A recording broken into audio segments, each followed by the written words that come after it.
في الأرض فانظروا كيف كان عاقبة الذين من قبلهم صدق اللہ العظیم۔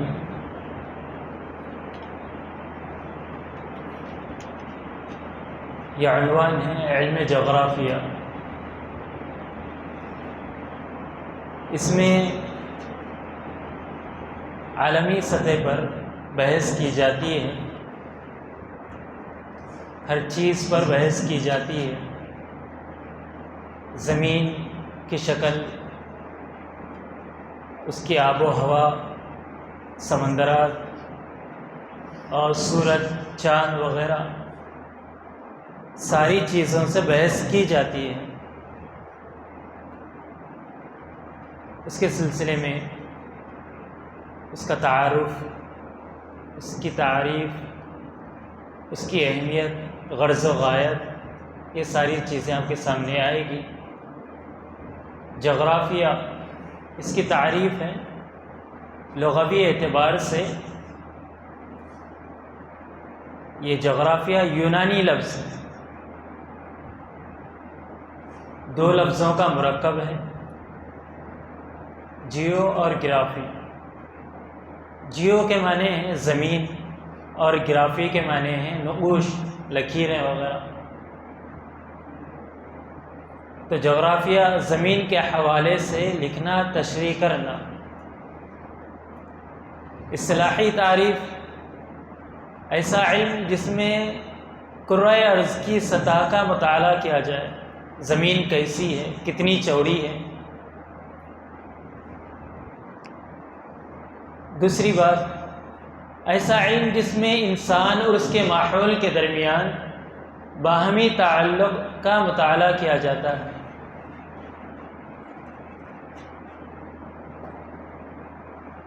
اہمیت، یہ تحقیق، تجسس اور مطالعے پر زور دیتا ہے، ذاتی اور علاقائی سطح سے ہٹ کر عالمی اور بین الاقوامی نظریات پیدا کرنے میں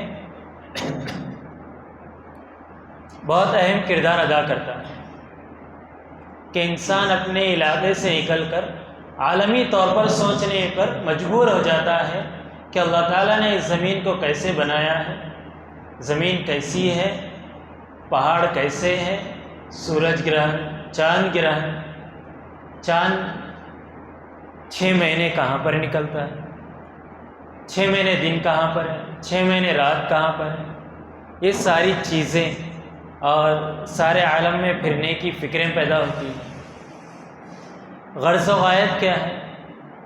اس کی غرض آیت الہیہ کی معرفت، کہ قرآن کریم میں بہت ساری ایسی آیتیں ہیں جس میں کہا گیا ہے کہ زمین میں پھرو، دیکھو اللہ تعالیٰ نے زمین کو کیسا بنایا ہے، نباتات کو کیسے بنایا ہے، پہاڑوں کو کیسے بنایا ہے، آسمان کی طرف دیکھو، اللہ تعالیٰ نے بنا پلیر کے کیسے بنایا ہے۔ کوئی گھر بنانا ہو، کوئی عمارت قائم کرنی ہو تو کتنے پلر اس میں لگتے ہیں، کتنے ستون اس میں لگتے ہیں، لیکن اللہ تعالیٰ نے ساتوں آسمان کو بنایا بنا ستون کے۔ غور کرنے کی بات تو اس کا استحضار ہوتا ہے۔ دوسری بات عبادات سے متعلق ہے کہ نماز یعنی سمت قبلہ، میرا قبلہ کہاں ہے، جغرافیہ سے ہی معلوم ہوگا۔ غیر معتدل علاقوں میں اوقات نماز وغیرہ پہچاننا، جیسے اٹلانٹک ہے، وہاں پر 6 مہینے دن رہتا ہے اور 6 مہینے رات رہتی ہے، تو وہاں پر نماز کیسے پڑھنا ہے، 5 نمازیں کیسے ادا کرنا ہے۔ تو اس سلسلے میں جغرافیہ سے ہم مدد لیتے ہیں۔ تیسری بات، معاملات، بین الاقوامی تجارت اور تجارتی اسفار میں سہولت پیدا ہوتی ہے۔ عالمی طور پر جیسے ہندوستان ہے، پڑوسی ملک سے جو تجارت کرنا ہے وہ تجارت کیسی ہوتی ہے، ہم انہیں کیا دیتے ہیں، وہ ہمیں کیا دیتے ہیں، ہم امریکہ سے ڈیلنگ کرنا ہے، چائنا سے ڈیلنگ کر رہے ہیں، کس طرح کرتے ہیں، کس مال سے کرتے ہیں، اس کی شکل کیا ہوتی ہے، یہ ساری چیزیں جغرافیہ سے معلوم ہوتی ہیں۔ علم تاریخ میں بصیرت عالمی سیاست کے اسرار اور رموز سے واقفیت حاصل ہوتی ہے۔ تاریخ کا علم حاصل کرنا ہے تو جغرافیہ کا علم ضروری ہے۔ جب تک آپ جغرافیہ نہیں جانیں گے تو تاریخ نہیں جان سکیں گے۔ اور سیاست، ہمارا حاکم کون ہے، ایم ایل ایز کسے کہتے ہیں، ایم پی کسے کہتے ہیں، یہ ساری چیزوں کا علم جغرافیہ سے ہوتا ہے۔ اس کی تاریخ کیا ہے جغرافیہ کی، جو سن رہے ہیں آپ، اس کی تاریخ کیا ہے، اس کو کس نے ایجاد کیا ہے، جغرافیہ نام کس نے رکھا ہے۔ تو جغرافیہ نام یہ یونانی شخص ہے ایراتور تھینوس، یہ پہلا شخص ہے جس نے لفظ جغرافیہ استعمال کیا۔ یونانی لفظ ہے اس لیے اس کا تلفظ صحیح طور پر ادا کرنا مشکل ہے۔ جغرافیہ کو زمین کی سائنس بھی کہا جاتا ہے۔ آج تک انسان نے جتنی بھی ترقی کی ہے وہ جغرافیہ کی ہی مرہون منت ہے۔ زمین انسان کا گھر ہے اور اس گھر سے زیادہ فائدہ حاصل کرنے کے لیے علم جغرافیہ انسان کی رہنمائی کرتا ہے۔ علم جغرافیہ پرانے زمانے میں بھی موجود رہا ہے، لیکن اس دور میں اس کی اہمیت بہت کم تھی۔ عموماً دریاؤں، پہاڑوں، سمندروں اور مقامات کے نام یاد کر لینا کافی تھا۔ دوسرے علوم کی نسبت جغرافیہ میں بہت سست رفتاری سے ترقی ہوئی۔ جغرافیہ میں سب سے پہلے یونانیوں نے پیش رفت کرنا شروع کیا۔ قرون وسطیٰ میں مسلم ممالک میں اس علم میں بہت پیش رفت کی۔ اس دور کے اہم ناموں میں ابن بطوطہ ہے، ابن خلدون ہے اور ادریس ہے۔ مسلمانوں کے علمی زوال کے بعد یورپ میں اس مضمون پر بہت پیش رفت ہوئی۔ چند مسلمانوں کے نام، ان کی تاریخ اور ان کی تصنیفات۔ پہلا نام ہے خوارزمی کا، ان کا نام عبداللہ بن محمد بن موسیٰ خوارزمی ہے۔ آپ مشہور علمی دوست خلیفہ مامون کی سرپرستی میں قائم شدہ ادارہ بیت الحکمت میں علمی خدمات انجام دیتے تھے۔ خوارزمی نے عالمگیر شہرت پائی۔ ان کی شہرت کی ایک اہم وجہ ان کی مشہور زمانے ریاضی کی کتاب المختصر فی حساب الجبر والمقابلہ ہے۔ ان کی علم جغرافیہ کے لیے انجام دیے جانے والی خدمات کی ایک طویل فہرست ہے، جن کا ذکر یہاں کرنا مشکل ہے۔ اس میں سے ایک کارنامہ صوت الارض ہے، جس میں انہوں نے مختلف قدرتی اور آدم ساز انسانوں کے بنائے ہوئے خطے، مثلاً پہاڑوں، سمندروں، جزیروں، دریاؤں، نہروں اور شہروں کے ان کے ناموں کی ترتیب کے اعتبار سے ارضیاتی نقشے جات میں وقت اور تصحیح کے ساتھ ذکر کیا۔ اس کے لیے انہوں نے علم الفلکیات کے ایک اہم ترین مفروضے یعنی کرۂ ارض کے ساتھ بر اعظموں میں تقسیم کا سہارا لیا ہے۔ نقشے سازی کے فن میں علیحدگی اور جدت طرازی کی ایک مثال قائم کی ہے۔ یہ فن بظاہر خشک نظر آ رہا ہے اور سننے میں کافی تکلیف بھی ہوتی ہے، بولنے میں بھی کافی تکلیف ہوتی ہے، لیکن جب ہم اسے عملی طور پر کرنے لگیں گے تو ذاتی علم بھی بڑھے گا، تجسس کا شوق بھی پیدا ہوگا، تحقیق کا شوق بھی پیدا ہوگا اور عملی طور پر انسان میں شوق پیدا ہو جائے گا۔ ہم جب پہاڑوں کو دیکھیں گے، ہم نے یہاں کے پہاڑوں کو دیکھا، ہمارے اندر اتنا شوق نہیں ہوا۔ جب ہم کشمیر جائیں گے، جب ہم اٹلانٹک جائیں گے، جب ہم نیوزی لینڈ جائیں گے، وہاں کے پہاڑ دیکھیں گے، بڑے بڑے پہاڑ دیکھیں گے، چائنا جائیں گے، نیپال جائیں گے، سب سے بڑا پہاڑ دنیا کا دیکھیں گے، تو ہمیں شوق پیدا ہوگا، سیاحت کا شوق پیدا ہوگا کہ کشمیر کیسا ہے، پڑوسی علاقہ کیسا ہے، وہاں کی جھیلیں، وہاں کی نہریں، انسان کو شوق پیدا ہوگا۔ سفر میں صحت ہے، حدیث بھی ہے۔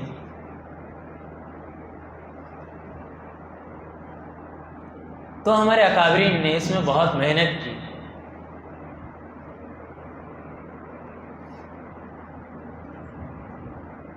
الجبرا نام سنا ہوگا آپ لوگوں نے، میتھس میں بہت کام دیتا ہے۔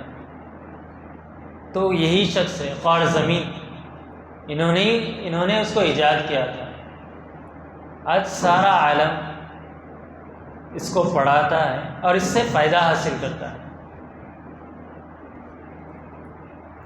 تو علم الفلکیات یہ جو کتاب تھی انہوں نے تصنیف فرمائی ہے، تو بعض مغربی مصنفین نے ان کی کتاب پر ان الفاظ میں تبصرہ کیا کہ پوری مغربی تہذیب اس کتاب کے مقابلے میں کوئی ایک تصنیف پیش نہیں کر سکتی ہے کہ جس پر وہ فخر کر سکے۔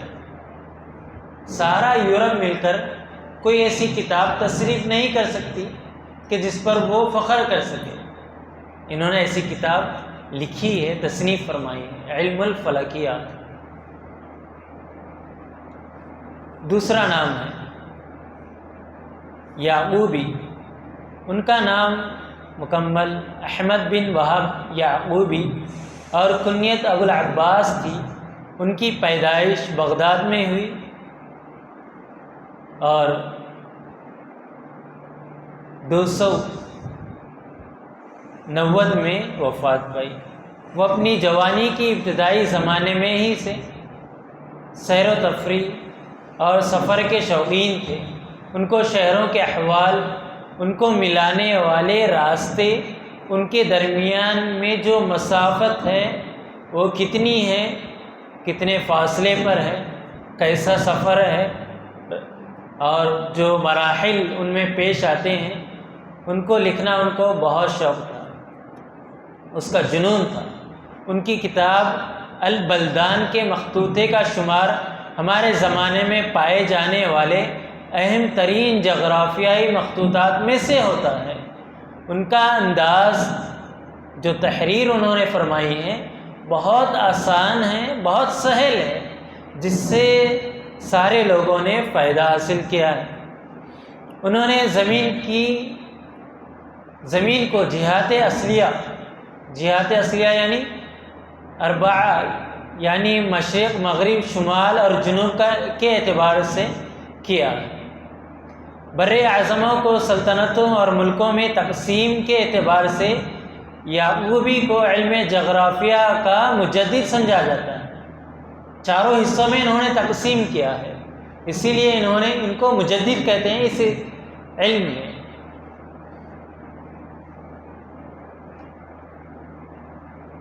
تیسرا نام ہے ہمدانی، ان کا نام مکمل حسن بن احمد بن یعقوب ہمدانی تھا اور کنیت ابو محمد تھی۔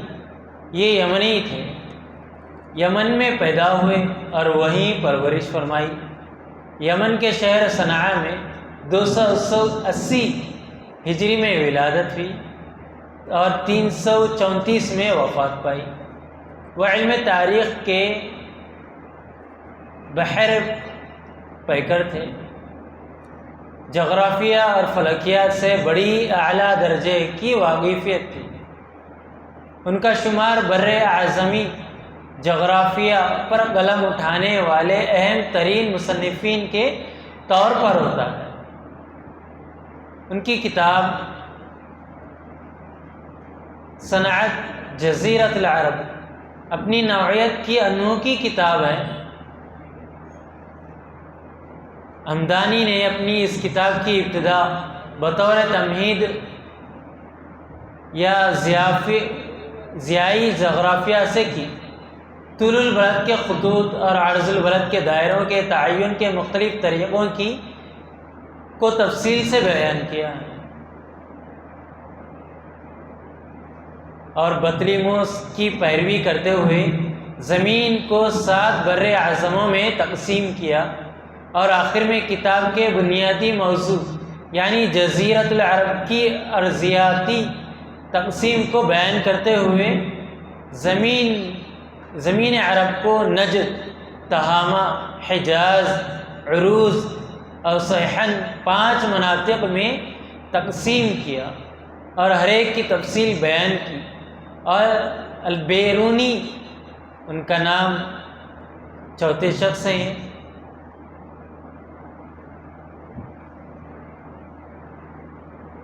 اور 5ویں شخص ہے ادریسی۔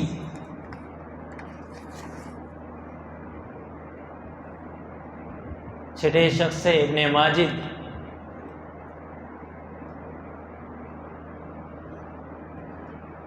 تو ہمارے اکابرین نے ہر علم میں ترقی کی ہے، اور ان تصنیفات سے سارے عالم کے لوگوں نے فائدہ حاصل کیا ہے اور فائدہ حاصل کر رہے ہیں۔ کوئی ایسا علم نہیں ہے جس میں ہمارے اکابرین نے محنت نہ کی ہو اور اس میں اپنا سکہ نہ جمایا ہو۔ ہر فن پر محنت کی ہے، اور کوئی الگ ادارہ نہیں، مدرسے میں یا مسجد میں ہر علم پر بحث کی جاتی تھی، میتھس پر، جغرافیہ پر، تاریخ پر، قرآن پر، حدیث پر، ہر علوم میں، ہر علم میں بحث کی جاتی تھی، اور ہر شخص اس میں ماہر ہوتا، اور اس علم میں ماہر ہونے کے بعد سارے علاقوں میں پھیل جاتا، اور ہر علاقے میں اپنے علم کو تقسیم کرتا۔ اور ہم آپ سے یہی امید کرتے ہیں کہ آپ ہر کتاب پر، ہر علم پر اس طرح بحث کریں اور اس طرح علم حاصل کریں کہ آپ اس پر مضبوطی سے حاصل کرنے والے بن جائیں۔ مختصر انداز میں چند اکابرین کا نام لے لیا گیا، اور چند کا نام ایسے ہی لے لیا گیا۔ اس کی اقسام بھی سن لیجئے جغرافیہ کی۔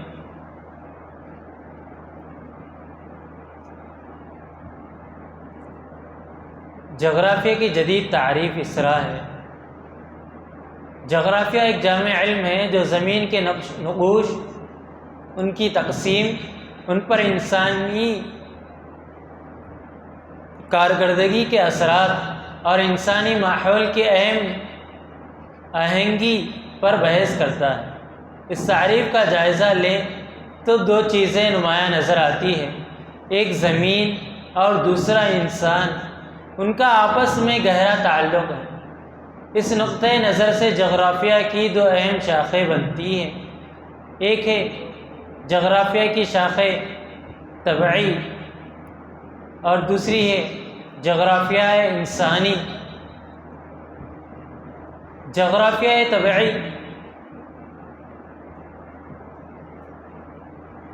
اس کی چند قسمیں ہیں۔ نمبر 1 ہے طبعی جغرافیہ۔ طبعی جغرافیہ کی حدود بہت وسیع ہے۔ زمین و آسمان کے درمیان پائے جانے والی اشیاء اس میں شامل ہیں۔ ان میں زمین کا تصور، اس کی بناوٹ، زمین کے خد و خال اور نقش و نگار شامل ہیں۔ اس کے ساتھ مظاہر قدرت، مثلا صبح شام کی تبدیلیاں، دن رات کا پیدا ہونا، موسموں کا تبدیل ہونا، سورج اور چاند گرہن، مد و جزر کا پیدا ہونا۔ اس کے علاوہ آب و ہوا، درجہ حرارت، ہوائیں اور ان کا چلنا، سمندر اور سمندری اجسام اور زمین پر رہنے والی دیگر مخلوق اس میں شامل ہیں۔ اس کی مندرجہ ذیل اقسام یہ ہیں، زمین میں کیا کیا چیزیں رہتی ہیں، ان ساری چیزوں پر بحث کی جاتی ہے۔ نمبر 1 ہے علم طبقات الارض یا ارضیاتی جغرافیہ۔ اس میں زمین اور اس کے اندرونی حصوں کا مطالعہ، زمین کی بناوٹ اور وہ قوتیں جو زمین پر اثر انداز ہوتی ہیں، چٹانوں کی ساخت، ان کی تقسیم وغیرہ شامل ہے۔ ان کو 2 مزید شاخوں میں تقسیم کیا جاتا ہے: طبعی جیولوجی، تاریخی جیولوجی۔ موجودہ دور میں جغرافیہ کی شاخ نے بڑی ترقی کی ہے۔ اس شاخ کے مطالعے کے بغیر انسان صنعتی قائم نہیں کر سکتا۔ یعنی زمین پر ہم رہ رہے ہیں، زمین کیسی ہے، یہ علاقے کی زمین کیسی ہے، اس میں پانی کیسا ہوگا اور اس زمین کے نیچے کتنی حرارت ہے۔ نمبر 2 ماحولیاتی جغرافیہ۔ جغرافیہ کی شاخ میں جغرافیہ دان ماحول کے بارے میں جائزہ لیتے ہیں کہ ماحول اور اس کے عوام انسانی زندگی اور اس کی سرگرمیوں پر کس طرح اثر انداز ہوتے ہیں۔ جو ہوا چل رہی ہے، جو سورج کی گرمی ہے اور موسم گرما میں جو انسان پر اثرات ہوتے ہیں، اس پر اس علم پر بحث کی جاتی ہے۔ ماحولیاتی جغرافیہ۔ علم آب و ہوا۔ جغرافیہ کی شاخ میں جغرافیہ دان دنیا کی آب و ہوا کا مطالعہ کرتا ہے۔ دنیا میں مختلف مقامات پر مختلف قسم کی آب و ہوا چلتی ہے۔ جیسے ہندوستان میں حیدرآباد میں کچھ اور ہوا چلتی ہے، کیونکہ سمندر اس علاقے سے دور ہے، پہاڑ اس علاقے سے دور ہے، تو پہاڑی علاقے کی ہوا الگ ہوتی ہے، ان علاقوں کی ہوا الگ ہوتی ہے، سمندروں کی علاقے کی ہوا الگ ہوتی ہے، ہر دن کی ہوا الگ ہوتی ہے۔ تو ان ساری چیزوں پر بحث کی جاتی ہے اور اس ہوا سے جو اثرات ہم پر ہوتے ہیں اس پر بھی بحث کی جاتی ہے۔ ریاضتی۔ نمبر 4 ہے ریاضیاتی جغرافیہ۔ اس شاخ میں زمین کی شکل، زمین کیسی ہے، گول ہے، 4 کیسی ہے، اس پر بحث کی جاتی ہے، اس کو ماپا جاتا ہے کہ حیدرآباد کی زمین کتنی ہے، پڑوسی علاقے کی زمین کتنی ہے، تلنگانہ کتنے مربع پر مشتمل ہے وغیرہ۔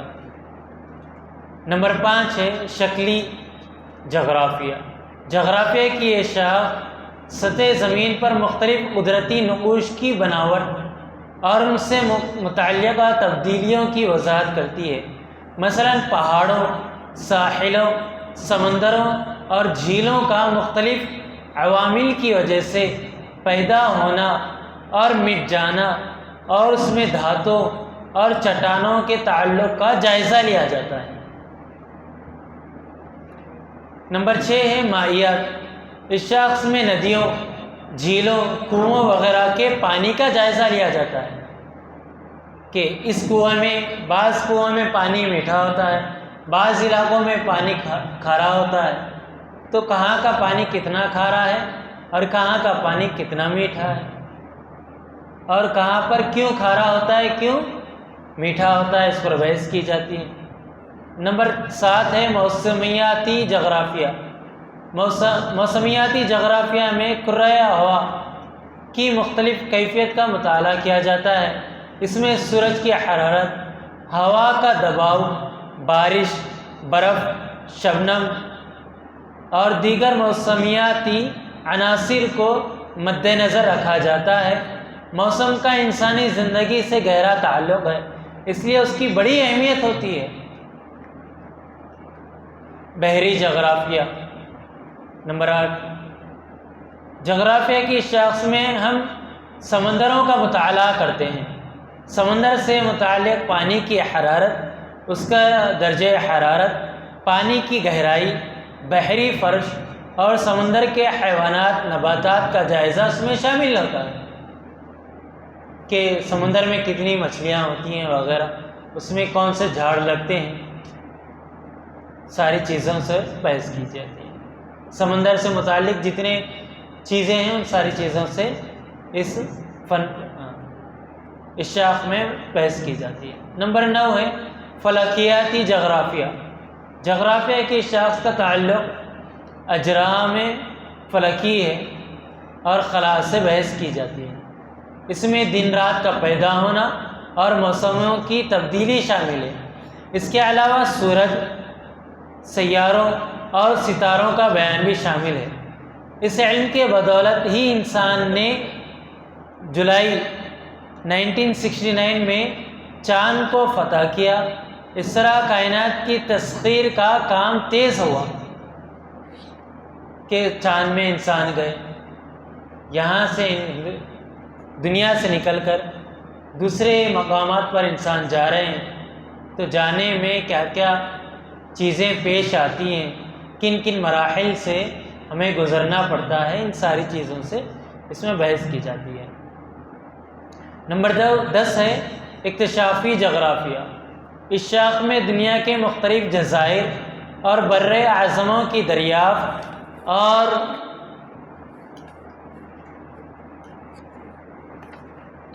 ان کی تفصیل سے بحث کی جاتی ہے۔ بر اعظموں کی بناوٹ، بر اعظم اس کی بحث ہوگی انشاءاللہ، ان کے دریا اور دیگر سطحی نقوش کا جائزہ لیا جاتا ہے۔ اس شخص پر کافی کام ہو چکا ہے، اس لیے اس کی اب زیادہ اہمیت نہیں ہے۔ نمبر 11 ہے مساحتی جغرافیہ۔ مساحتی جغرافیہ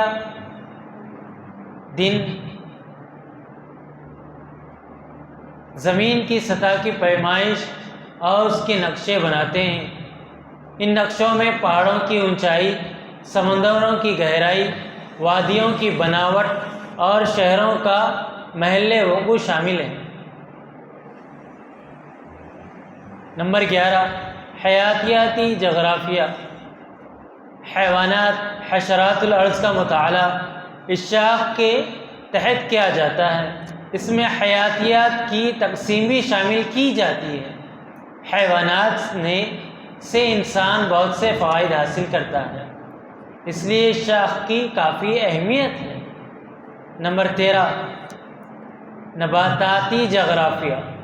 جغرافیہ کی شاخ میں زمین سے اگنے والی نباتات کا جائزہ لیا جاتا ہے۔ اس میں جنگلات اور اس کی تقسیم کا علم بھی شامل ہے۔ انسان نباتات سے بھی بہت سے فوائد حاصل کرتا ہے، اس لیے اس کی بڑی اہمیت ہے۔ 2 فنون تقسیم ہوئے تھے اس سلسلے میں، طبعی جغرافیہ جس میں 13 فنون تھے، نمبر 2 ہے انسانی جغرافیہ، مختصر ہی ہے، سن لیجیے سرسری طور پر۔ انسانی جغرافیہ، انسانی جغرافیہ میں ان حقائق کا مطلب کیا جاتا ہے جن کا تعلق انسان اور اس کی سرگرمیوں سے ہو، اور ان دونوں اقسام کے اثرات بھی مطالعہ کیا جاتا ہے جو ماحول انسان پر اور انسان ماحول پر مرتب کرتا ہے۔ اس لحاظ سے اس کو مختلف اقسام میں تقسیم کیا جاتا ہے۔ چند قسمیں ہیں۔ نمبر 1 سیاسی جغرافیہ۔ سیاست کا علم ضروری ہے،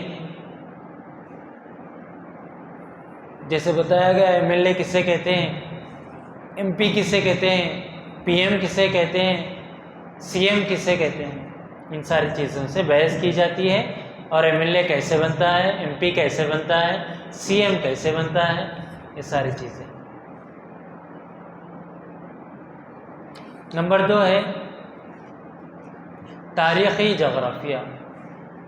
اس شاخ کے تحت اس بات کا جائزہ لیا جاتا ہے کہ جغرافیائی حالات نے ماضی میں کیا اثر کیا ہے۔ جغرافیہ علم تاریخ کی بنیاد ہے۔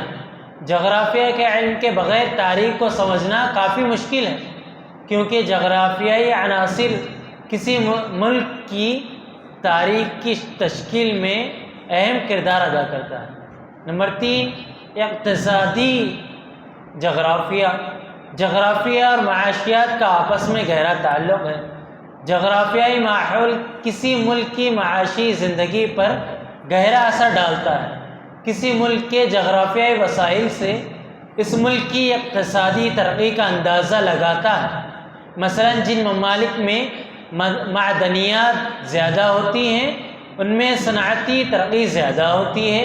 جب بھی کوئی ملک اپنی منصوبہ بندی کرتا ہے وہ اپنے جغرافیائی حالات کو ضرور مد نظر رکھتا ہے کہ ہندوستان ہے، ہندوستان میں کیا کیا چیزیں بنتی ہیں اور اگتی ہیں، اور جن ممالک میں جو زیادہ چیزیں بنتی ہیں جیسے چائنا ہے، بہت ساری چیزیں بناتا ہے، اس لیے بہت ترقی کر رہا ہے، تو اس کو مد نظر رکھا جاتا ہے کہ ہمارے ملک میں کیا کیا چیزیں بنتی ہیں۔ نمبر 4 ہے مردم نگاری۔ یہ جغرافیہ کی وہ شاخ ہے جس میں معاشرتی اعداد شمار کا تعلق ہوتا ہے۔ اس میں مختلف قوموں، نسلوں اور لوگوں کے حالات کا مطالعہ کیا جاتا ہے، جیسے NRC کے وقت مسلمان کتنے ہیں اور مسلمانوں میں سے کتنے لوگوں کے پاس آدھار کارڈ ہے وغیرہ۔ اس سے مردم نگاری، مردم شناسی، اس سے بحث کیا جاتا ہے۔ اب نمبر 5 ہے اقلیمی جغرافیہ۔ جغرافیہ کی اس شاخ میں دنیا کے بر اعظموں، ممالک، خطوں کا مطالعہ کیا جاتا ہے۔ اس میں اس کے محل وقوع، آب و ہوا، قدرتی نباتات، لوگوں کے پیشوں، اقتصادی ترقی وغیرہ کو انسانوں کے حوالے سے رکھا جاتا ہے۔ نمبر 6 ہے ثقافتی جغرافیہ۔ اس شاخ میں انسانوں کے طرز فکر، کام کرنے کے طریقے، نظریات سے پیدا ہونے والے اثرات کا جائزہ لیا جاتا ہے، جیسے ہندوستان میں کن کن نظریات کے لوگ رہتے ہیں، کن کن فکروں کے لوگ رہتے ہیں، کیسے کام کرتے ہیں، کیسی محنتیں کرتے ہیں، ان ساری چیزوں سے ثقافتی جغرافیہ میں بحث کی جاتی ہے۔ نمبر 7 ہے آبادی جغرافیہ۔ اس شاخ کے تحت دنیا میں آبادی کی تقسیم، اس کی ساخت، آبادی میں اضافہ کی شرح اور آبادی سے متعلقہ امور پر بحث کی جاتی ہے کہ ہندوستان میں کتنے لوگ ہیں، چائنا میں کتنے لوگ ہیں۔ اب تک چائنا کے پاپولیشن بہت زیادہ تھی، چند روز ہندوستان نے اوورٹیک کر لیا، ہندوستان آگے بڑھ گیا اور ساری دنیا میں سب سے زیادہ پاپولیشن ہندوستان میں ہے۔ تو یہ پاپولیشن کی تعداد کیسے شمار کی جاتی ہے؟ تو جو یہ جغرافیہ، آبادی جغرافیہ ہے، اس میں بحث کی جاتی ہے۔ نمبر 8 شہری جغرافیہ۔ یہ جغرافیہ شہری علاقوں، ان کے محل وقوع، ان کی اندرونی ساخت، ان میں معاشی درجہ بندیوں اور شہر کی منصوبہ بندی سے متعلق مختلف پہلوؤں کا جائزہ لیا جاتا ہے۔ نمبر 9 دیہی جغرافیہ۔ اس شاخ میں جغرافیہ دان دیہاتوں کی ساخت، ان کے مختلف وسائل اور مسائل پر بحث اور مطالعہ کرتے ہیں کہ دیہات ہندوستان سے متعلق، ہندوستان میں کتنے دیہات ہیں اور ان سے کیسا ہندوستان رابطہ کرتا ہے اور ان کو کیا کیا وسائل دیتا ہے اور ان کے راستے کیسے ہیں وغیرہ وغیرہ، اس پر بحث کی جاتی ہے۔ معاشرتی جغرافیہ۔ یہ علم انسان کی خصوصیت، رسومات، مذاہب، توہمات کا مطالعہ کرتا ہے کہ مسلمان کیسے عید مناتا ہے، غیر ہندو ان کے عید کیسے ہوتے ہیں، تہوار کیسے ہوتے ہیں، ان ساری چیزوں سے بحث کی جاتی ہے۔ شماریاتی جغرافیہ، اس شاخ کے تحت جغرافیائی حقائق کو لکیروں یا ہندسوں کی شکل میں کھینچ کر اس سے اندازہ لگاتے ہیں۔ اس سے کسی ملک کی کسی شعبے میں ترقی یا کمی ایک نظر سے واضح ہو جاتی ہے۔ کسی ملک کی منصوبہ بندی اس شماریاتی جغرافیہ سے آسانی سے معلوم کیا جاتا ہے۔ ان شاخوں کے علاوہ دیگر کئی ایک شاخیں ہیں، ان میں تجارتی جغرافیہ، انسانی بستیوں کا جغرافیہ، زرعی کھیتی باڑی، زرعی جغرافیہ، انجینئرنگ جغرافیہ کے جغرافیہ، نقل و حمل، معدنیات کا جغرافیہ، صنعتی جغرافیہ، حربی جغرافیہ۔ اس کے علاوہ بہت ساری چیزیں ہیں جو آپ حضرات کے سامنے پیش کرنی تھی۔ اللہ تعالیٰ سے دعا ہے کہ علم جغرافیہ کو صحیح طریقے سے سمجھنے اور پڑھنے کی توفیق عطا فرما دے۔ سبحان اللہ۔